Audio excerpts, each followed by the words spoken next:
English writing skills, punctuation marks, lesson 2.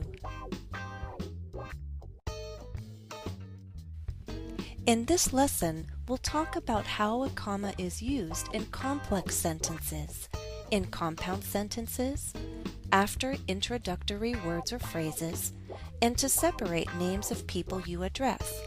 It may sound like a lot, but we'll take it one step at a time. Also, we'll review how we use a capital letter for the first person singular pronoun and for proper nouns. We'll look at 3 models in this lesson. Let's begin with the first. Hello everyone. Do you find the topic of magic interesting? I hope you do. If you like the topic, we can continue our discussion about magical powers. Take a look. Did I write these sentences correctly? To answer that question, you must understand what a sentence is. A sentence is more than just starting with a capital letter and ending with a period. To understand what kinds of sentences are possible, you must know the word clause. What is a clause? A clause has a subject and a verb. An independent clause is a clause that can stand alone. It has meaning all by itself.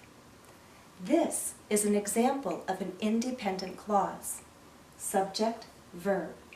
We can continue our discussion about magical powers. When we have one independent clause, we have a simple sentence. Up here we have a subject and a verb, but can this stand alone? Does it have meaning all by itself? No. This is an example of a dependent clause. It has meaning only when we join it together with a main clause, an independent clause. If we leave it all by itself, it's an incomplete sentence, what we call a fragment. A fragment has no subject or has no verb or has no main clause. We don't like writing with incomplete sentences, especially in business writing, academic writing. Perhaps you can get away with that only in very informal writing, like in a text chat. Okay? So a dependent clause joins together with a main clause. When we have one independent clause and at least one dependent clause, we have what's called a complex sentence. This dependent clause is an example of an adverb clause that expresses a condition. You know other adverb clauses. Adverb clauses of time begin with when, while, after. Adverb clauses of reason can begin with because. Adverb clauses expressing contrast start with words like although. When these kinds of dependent clauses begin the sentence, we'll join it together with our main clause by using a comma. This adverb clause could also follow the independent clause. And generally, in that second position, we don't need a comma.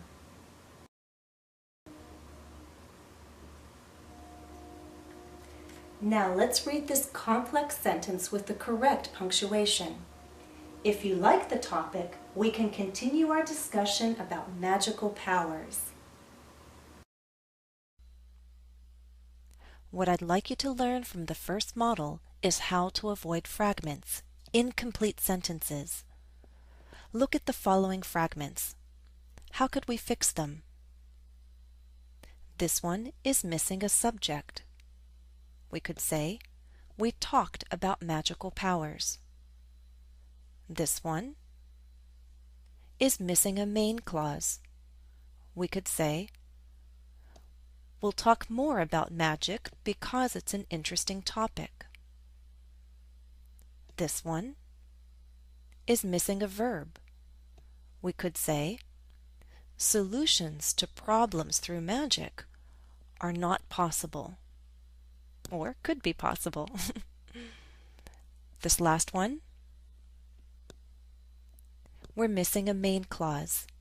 We could say, we live in a world where problems always exist.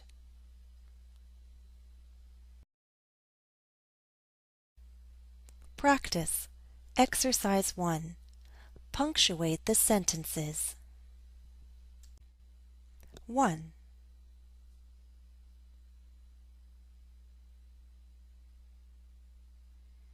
Answer. After you watched the first lesson, did you consider the idea of having magical powers? That dependent clause could not stand alone. We had to join it together with an independent clause. This is one long question, and we're joining the dependent clause with the independent clause, and we'll do that with a comma. 2.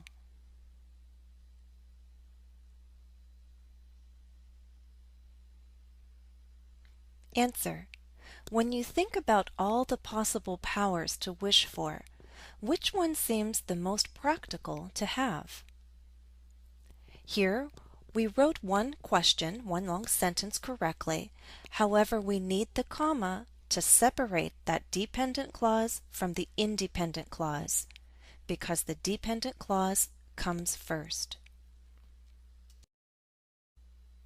3.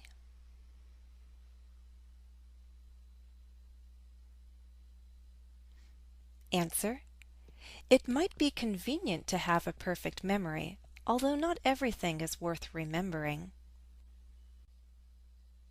Again, we had a dependent clause standing alone. We had to join it with the main clause. With most adverb clauses in that second position, we don't need a comma. However, when we're expressing a contrast, we generally put the comma before that adverb clause.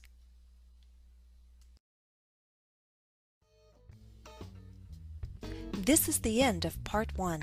Please go on to the next part of this lesson.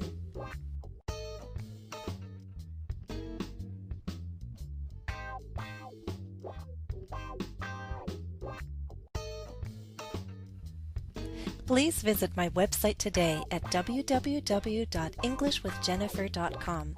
You'll find study tips, interactive exercises, including more practice to develop your writing skills, vocabulary videos, and more.